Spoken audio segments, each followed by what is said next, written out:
Hello EFD squad and welcome back to Continental Club, where we discuss the hottest topics in European football. Joining me as ever is Patrick van Straten. Hi. And Joseph, a man with lots of hair and a man who only got his first chest hair on holiday. Finally, some testosterone. Did you bring it in Patrick, a vial? Patrick lent me a bit of his testosterone because clearly he's fucking pumping it out. Mate, I've got loads. Yeah, well, if you want that one chest hair, Joe did pluck it off. He's keeping it for a fan. And Let I will us send it know off. in the comments below. You sent in questions this week because that's what happens. You send questions in, we normally answer them. But boom, Arsene Wenger's just been fired. That's the best thing I've ever done on Continental Club. You're right. I am. Thank you. Literally about this episode. Ooh. Stay with us because it's going to be quite ad-lib. But let's start with Wenger, gone, walking off into the distance, into the sunset at the end of the season, hopefully with a Europa League trophy. He deserves it, deserves to leave on his own terms with, you know, a little bit of applause. Yeah. Doesn't he? This is only good news, really, isn't it? Who do you want at the club? Ooh. Woo! Straight in. Here we go. No messing about. Who do I want at the club? I wanted Tuchel, but I think we all know he's going to PSG, right? Yeah. So after that, I think there are a few good candidates. I think Sarri would be the best, kind of from the point of view of the kind of football you'd want Arsenal to play. Interesting guy. Risky though. Bit fiery, innit? He's a bit Jardim fiery. seems the likely candidate, right? You know, young guy at Monaco. Like, he's obviously been in Portugal and Monaco, so we know that he's kind of proven across a couple of leagues. Good record in the Champions League. Good at developing youth players. Quite defensive though, so that'd be interesting. I don't know who else there'll be. Hasenhüttl's been talked about, but yeah, I think out of those, I think Jardim would be the best. To be honest, I know who you're going to say. Yeah. And this is the best shout. Does make the most sense. When you said it, it annoyed me because it's so correct. Does make the best sense. I would 100% go with Antonio Conte if he walks from Chelsea this summer. Nothing would be able to turn a club around quite like an Italian seeking revenge. Yeah. Ooh. And I think maybe he's not the best candidate to bring in to lay the foundations for a 5 or 10 year plan, but he will reinvigorate that club over the course of 2 years. He'll give it the shot in the arm that I think it needs. Admittedly, he would probably ask for a sizable amount of money, wouldn't he, to do so. And we know the Arsenal board can be a little bit tight with the old purse strings. So whether he would accept that job or not is, you know, yet to be seen. I think it's by far the best job he could possibly get this summer. Yeah. Like, well, Arsenal are tight with their purse strings, but not when it comes to paying their manager. They've been paying Wenger a lot, you know, £8 million a year over the last few years. And but you certainly wouldn't have spent 23 million on Zappa Costa, would you? Well, just to placate him. But if Conte were to go back to Italy, which I think is really his only option at this point, because I'm not sure that any of the other big clubs in Europe will want him after this particular falling out with the board. Because he fell out with the Juventus board, right? And Chelsea still wanted him. True, but he also had to sit out a couple of years, go and manage the national team until it was kind of. And he fell out with the Barry board, and Juventus still wanted him. Well, yeah, but I mean, Barry are like, no one really cares. Like, I think it's. I don't think that any Italian club at the moment could offer the kind of wages that Arsenal could. And like you say, I think that he'd kind of think, yeah, I get to stay in London where he's reasonably settled now. I have motivation to do well in this job. I can rebuild this squad any way I want, pretty much. I think that'd be quite exciting. Interesting change of formation for you guys as well, because a few people have touted Brendan Rodgers, but we were discussing this before on how Wenger's philosophy and Rodgers is pretty similar. Both play a 4-2-3-1, both more attack-minded. Joe, what about this for a bloody scenario? Go on, scenario me up. Giggsy. Allegri leaves Juventus. Conte back to Juventus. Allegri to Arsenal. He took Juventus on when the only way was down, really, and managed to take them to another level. Yeah. Could he do that at Arsenal? Admittedly, he would be doing that at a great personal risk. Yeah, I think he'd be a great option, Max Allegri, but I think if you offer him the two situations, here's Arsenal and here's Chelsea, I think he goes to Chelsea. And I think he's got the option of both this summer, so I don't necessarily think he'll end up at Arsenal. Wise words. I think there are some serious issues going on at Arsenal at the moment. I think this decision should have been made 6 months ago. Whoever is going to be the next manager should already know he's the next manager. This is the problem Manchester United had, is that we didn't plan enough into the future in terms of summer transfer targets to make the move work. David Moyes was scrambling about for transfer targets, trying to f***ing sign Ronaldo and Bale for 6 months, and we ended up with Fellaini. The new manager, whoever he is, should already know he's going to be Arsenal manager, already have had his transfer targets identified, and already be in contact with those transfer targets. If we go into June the 1st and you appoint a new manager and we have a World Cup June the 14th to July the 14th, you're not going to sign anyone in that month. You're leaving yourself a month to turn all of Arsenal's transfer targets round in a new system under a new manager. But you're assuming then that the manager makes the transfer targets, and that was kind of the problem when Ferguson left. Ferguson and Wenger are very similar in the sense that they had control over every aspect of the club. But Arsenal over this last year have been transitioning out of that, right? Yeah, so definitely. they've With obviously Sven, brought yeah. in Sven Mislintat. And Sven Mislintat signed, at the very least, Kostas Mavropanos in January. So we know that he has at least some autonomy when it comes to making transfers. So I think that he will have already set the targets. And Arsenal are clearly now not looking for a manager, but they're looking for a kind of European-style head coach. Okay, so if that's the case, then there's no way you get Conte.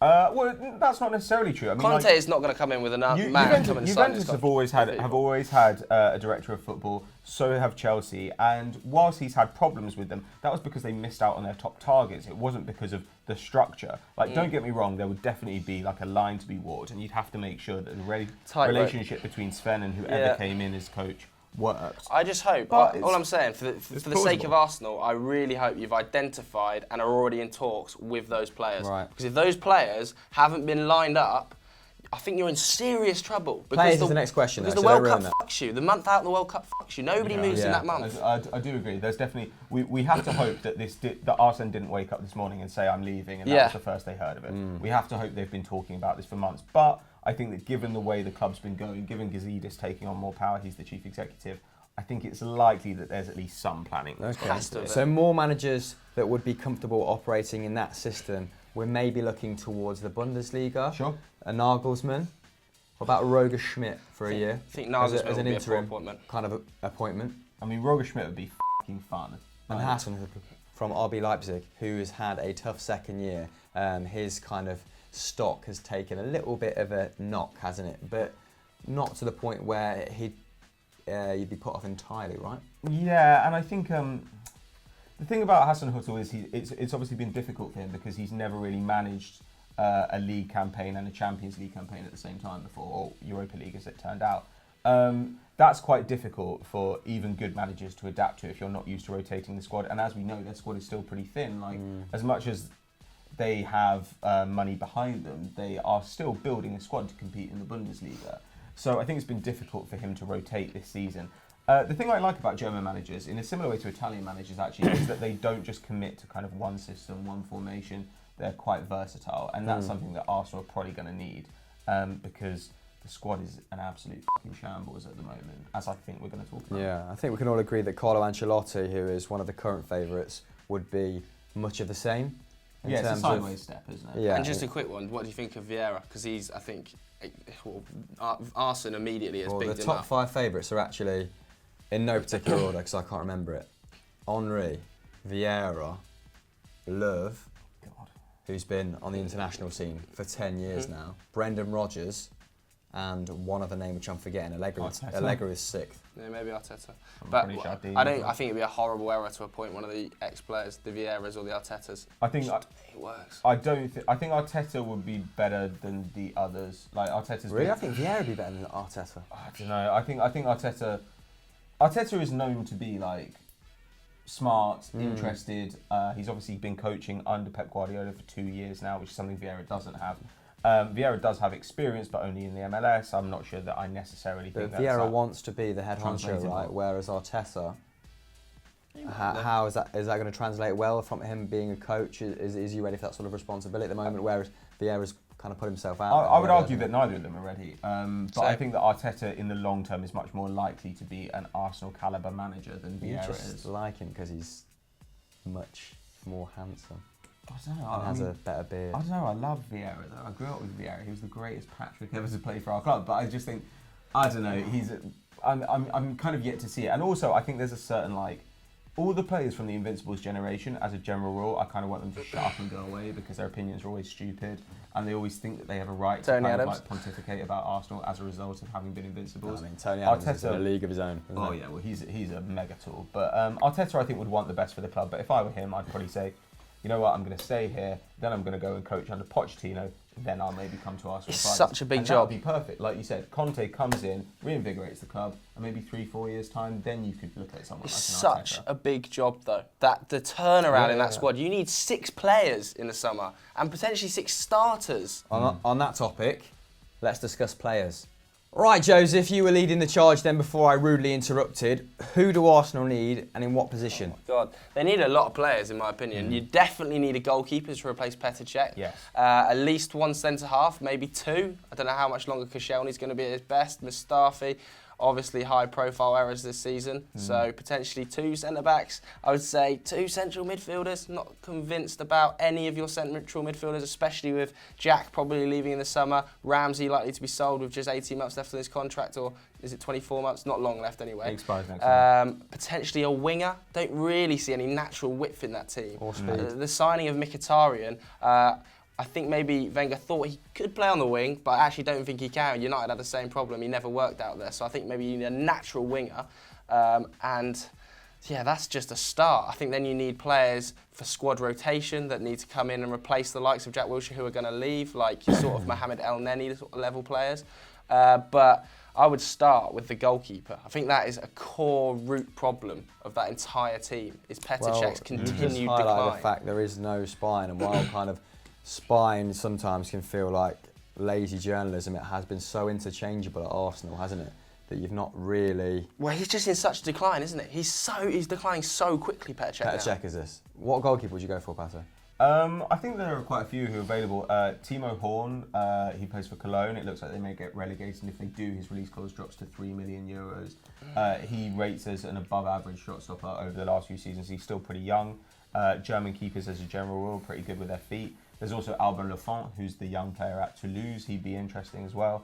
I don't really like the idea of going and spending a huge amount on an Alisson or an Oblak. I don't really see the point. Arsenal have much bigger work to do in central midfield. That's by far the most important position. Yeah, it's going to cost the most as well. So I'd be inclined to pay a smaller fee for somebody who's like who's a reasonably good shout. In, like you say, our keeping situation is so bad that even a reasonable goalkeeper will be an improvement. And keepers in the modern market are a sort of hard to shop for, aren't they? But it does make that sell of Wojciech Szczesny look so puzzling, doesn't it? Well, we'll see how always like Szczesny, when he takes over at Juventus, how he does, because he's played second fiddle this season, hasn't he? Although he was very impressive at Roma. And Fabianski. Yeah. Probably better than Czech at current. Anyway, okay, Joe, goalkeepers then. Who do you think? I actually would go for an Alisson. I think I would spend the money. I think, Really? I would just spend it and get it over with, because I think often teams end up having to go through 4 goalkeepers and then go, oh, f***ed it. We've spent 15 million on 4 different goalkeepers. None of them work. Now we're going to have to go out and spend a lot. I think that might end up happening at Arsenal if you're not careful. I think Liverpool have kind of turned it a corner's been turned a little bit with Karius, but they've gone through the same issues of just signing kind of middling goalkeepers for cheap amounts, and none of them have quite there's worked. a perfect example of how if you arrest a few other problems, the goalkeeper doesn't begin to look as bad. Yeah. Centre back, that is a problem area. Yeah, I mean, I don't have any answers at centre back at the moment, but when you think of the Arsenal side of the past, you do think of your Patrick Vieira, don't you? Emmanuel Petit is that sort of strong central midfield partnership, and I would like to see you go out and sign someone who is going to add presence to that Arsenal midfield. I think it's a little bit lightweight at current. I think it's lacking in sort of out-and-out strength, maybe dribbling ability as well, barring Mesut Ozil. About Milinkovic. I've been talking about him quite a lot this season because his numbers have been fantastic, and I like it when someone turns the perception of said player around. But Kondogbia at Valencia this season has been incredible. I think he's still relatively young, 25? Maybe? Like that, yeah. Maybe not even that yet. Was bought for Inter Milan, obviously, for £40 million from Monaco. Actually had a pretty decent first season, or first 6 months at least, and then tailed right off. But an elite dribbler, He's very handy at keeping hold of possession, and I think maybe someone in that mould, like your kind of Moussa Dembele at Tottenham. You've often said you think Jonathan Lemina might be a good fit, which is an outside shout at St Mary's that might not cost an arm and a leg. Yeah, Lemina would be quite an interesting player. Like, we supposedly offered him last summer, and if Southampton were to go down, he'd definitely be worth taking, as I think would Cedric as a backup right back and probably Bertrand as a left back. He's got great dribble numbers, but more importantly, what actually Arsenal are missing the most from central midfield is defensive presence. Xhaka isn't agile enough. Ramsey wants to play as a number 10. Wilshere is presumably going to go, and so he should. And that's kind of it. Like, El Neni isn't good enough for the first team, as much as I like the guy. So what Arsenal need is somebody who can contribute defensively and is mobile, so they can break the press, because the league is getting more and more press heavy. So what you want are people in the style of Lemina, to a certain extent Kondogbia as well. Lucas Torreira at Sampdoria would probably be my favourite. Huge defensive output, amazing passer, great dribbler. Good attacking contribution as well. So I'd probably go for 2 midfielders, and I think if I had to pick any 2, I'd probably go for Torreira and then Ndombele from Lyon. Ndombele. Who's also 21 years old, big physical presence, really fast, clearly intelligent too. I think that would be Do exciting. Lyon have a right to buy at the end of the season? They do, but if he said he didn't want to go, then obviously they wouldn't be able to exercise their buying option. So in theory, you could get him for 10 million euros, but I'm not sure what the ins and outs of that are legally. And then there are loads of young candidates around Europe. You know, there's Frankie de Jong at Ajax. I think he'd be quite interesting. There's Andrija Zivkovic, who plays as a right winger for Benfica. I think he could be a box-to-box midfielder. There are quite a few. Do you not think though that if you get, I feel like you've got to sign an experienced, ready to go tomorrow star in central midfield as well, because I don't think you've got the luxury of using an Ndombele or another young central midfielder for 4 seasons. I don't think it's going to happen at Arsenal. What do you mean? Like, I think you need an immediate fix. That's my problem. I think if you go 4 seasons of not tailing away but falling behind, I think you're going to be so far behind some of the top teams. So why do you assume that they're going to be kind of worse than they are right now? I mean, like, they're already playing in good leagues and putting up good numbers, and we see players translate from these leagues all the time. Like, these aren't guys who are just playing at youth level. You know, they're contributing at a high level. And so if you get them in, yeah, they have to gel. I'd say that's more of an issue. There's no experienced heads in there. There's no experienced heads in your team. You've got an extremely experienced front line, and I don't think that experience necessarily has to run all the way through the team. I think experience is generally pretty overrated. But you have players that have been there for a long time, like Aaron Ramsey, who would have that experience. Yeah, you still want to get rid of. And right? you've got Ozil as well, who can organise them. You know, Ozil will be there, and he is great actually at telling people where to be. And then your front line are experienced enough that they are going to be able to attack on their own. Like, to be honest, I think that bringing in Sven Mislintat was a clear indication that we were going to move to the kind of Dortmund system of player acquisition, which is basically picking up young stars between kind of 18 and 23. Now, I think that we will probably go at the lower end of that, which means that we'd be looking to compete in 4 or 5 years' time. Yeah. If you want to compete a bit quicker, go for a 23. That should shape your managerial appointment then. That's not a Conte. No, I completely agree. But so should style of player, right? So, but if you want Conte and you're going to go with that doesn't mirror up. You can't have Conte and then plan for a 4-year appointment under Sven Mislintat. And how well do you think that's going to sit with sort of the majority of Arsenal fans who, you know, the discontent has stemmed from your kind of Arsenal's gradual sort of decline in the pecking order at the top of the Premier League. You sort of the hegemony now at the top of the Premier League. The top 5 doesn't include Arsenal. So does having that Dortmund system get you back there in 5 years' time, or does it mean that if Liverpool are spending big still, if Tottenham increase their spending, if Chelsea continues to spend big and, you know, carry on with a merry-go-round of top-class managers who get their way for the first couple of years, for all the good intentions this Dortmund system may have, and for all the kind of however savvy these transfers are, does it leave you in the same sort of place? Well, to a certain extent, we are going to be in the same place for a little while. But no, not really, because the thing is, it's hard for me to imagine our midfield being any worse than it is this season. Ndombele is already better than Xhaka, and so is Torreira. So I think that our midfield this season, it's hard to see how that would actually be worse. Spurs are good, but there's this assumption that all good teams continue to just get better and better season on season. And we all know that's not the case. You know, they lose players, players get injured, players age out. That's what we're seeing at a bunch of these clubs at the moment. Managers leave. But what they do have is Harry Kane and Poch, right? So sure, but what Arsenal will have is Aubameyang and Ozil, and presumably a coach. Like if you can't get 25 league goals out of Aubameyang, I think that you're kind of not really doing your job. Especially with Ozil, one of the best centre forwards in the world.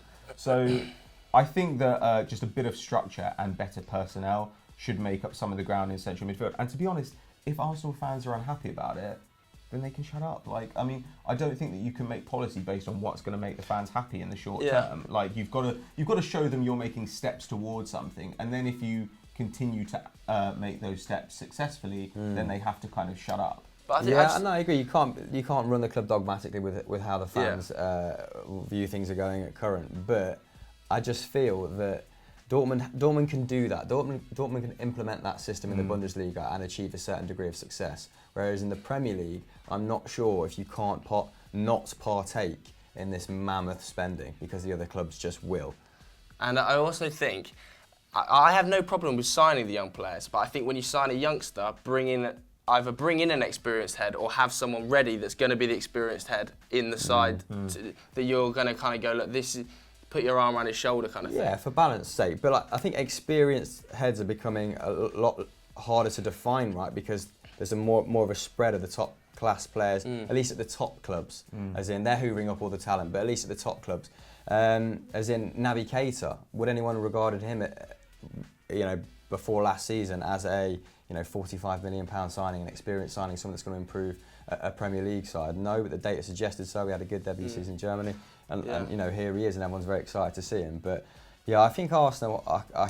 I fear that you're going to become you're just going to stand still if you kind of. But I think the recruitment means that you won't stand still. At the very least, like if you continue to take punts on young players and you've got a good recruitment system, then you will find some stars. To be honest, it can't get worse. It really can't. Like, not squad-wise, because the squad at the moment is so old and it's not even good and old. What's your average age? I think it's 28, something like that, 27, 28. And yeah, there are some players in there who will age out nicely. Like Ozil, his game probably won't be affected that much. How do you think Aubameyang is going to age? Aubameyang has What not is he, got, 28, 29? He's 28. He will obviously slow down a bit, but he could slow down quite a lot and still be pretty fast. Plus, of course, when you actually look at the minutes he's played by this age, we assume that players will all age in the same way, but he's actually played fewer games than you would expect somebody at 28. He was a sort of signing to me that suggested that Wenger was going to stay for another season, as in spend big on this player, have him for the last year. Same when Mesut Ozil's had a 3 year and deal. He's not a long-term signing, but I want to achieve a certain degree of success before I leave, and this player will help me. So, but I think we also talked about that at the time, where we said like, well, maybe this would enable Arsenal to take some punts on younger players, because by having Aubameyang, Lacazette and Ozil, they can say, right, well, our attack is going to be fine pretty much whatever we do, and that gives us a bit of latitude to take some risks in other positions. Yeah. Like, that attack is going to keep you 5th or 6th. Like, there's no doubt about it. It's too good not to. And that means that maybe you can take the time to blood some youngsters. But I understand what you're saying about like maybe not going full Dortmund, but then the solution might be to get a 23-year-old instead of getting a 19-year-old. Yeah, that's my point. Quite a big difference. I kind of agree with you. But I think if you identify all of the biggest teams in Europe, and this is going to sound so bad, but none of them are playing youngsters. And all the best teams in Europe right now, none of them are playing youngsters. I mean, well, Tottenham are. But they're not one of the best teams in Europe. Yeah, they are. I mean, Manchester City are as well, aren't they? Not really. Other than Gabriel Jesus. Leroy Sané, Raheem But I'm talking Sterling. this 18, 19-year-old sort of profile. Well, they're that we're playing looking Trent to sign at Alexander. Arsenal. Well, I'm not saying that we're going to get 18, 19-year-olds. It's very rare you buy an 18-year-old and put them straight in your team. But Liverpool playing Trent Alexander-Arnold at right back. I think, if you look at 21, 22-year-olds in big teams around Europe, then there are plenty of those. So I think, I don't know, there's definitely a line to be walked. But the bigger issue here is something you alluded to just now, which is if Arsenal are going to buy centre-backs or central midfielders, those have to fit a particular system. and they have to know what that system is, and that means they have to know who the manager's going to be. Yeah, you have to know. You can't really recruiting a centre-back for a Simeone system is so different from recruiting one from, say, a Klopp system. They're completely different. Or a Conte styles. system. Yeah, I remember at the start of the season, StatsBomb did a great piece after De Boer had been sacked by Crystal Palace, basically saying, well, what do you expect results-wise when you have a squad full of players who are adept at playing a long ball, Tony Pulis system, and you've just brought in a possession coach and not backed him to the hilt in terms of bringing in players to play his system. But anyway, that is beside the point. Because where do we want Arsene Wenger to go now to round the show off? Patrick, you get to answer this first. Or the French national team, I think. England. England. He'd be so good for England. I think just he wouldn't necessarily like rip up the book, but he would just a slow, gradual turn, nice and calm, get the house in order behind the scenes at the FA, sort some of them old f***ing heads out there. I think you could outscore him. I think he's had it with English football fans, to be perfectly honest. Yeah, maybe. Well, he's had it with Arsenal fans. Imagine if he went to PSG. Nah. So good. England. Yeah, I'd like to see him in an international setup. I think he'll probably go somewhere rogue like the Ivory Coast. Ooh. Yeah, I don't know. Little payday. Yeah, why not? Deserves China. Although pretty rich, isn't it? And that's all we have time for. I'm speaking like a robot on Continental Club this week. Thanks for sticking with us because this wasn't planned at all. It's a good job you're an Arsenal fan, really. Well, sort of. And what other things do you enjoy, Patrick, that are YouTube based on Euro Football Daily? Oh, what, on our channel? Yeah. Oh, nothing, mate. They're terrible. Oh, what about you? Well, Stat Wars, which is coming out tomorrow. Is it a Champions episode? No, it's not, sure. Joe. Well done. You've really messed that up, mate, because bloody hard drive's broken, isn't it? Oh, is Exclusive. Basically, in short, you've made it this far. Probably don't want to watch us anymore, do you? So, Bye. bye.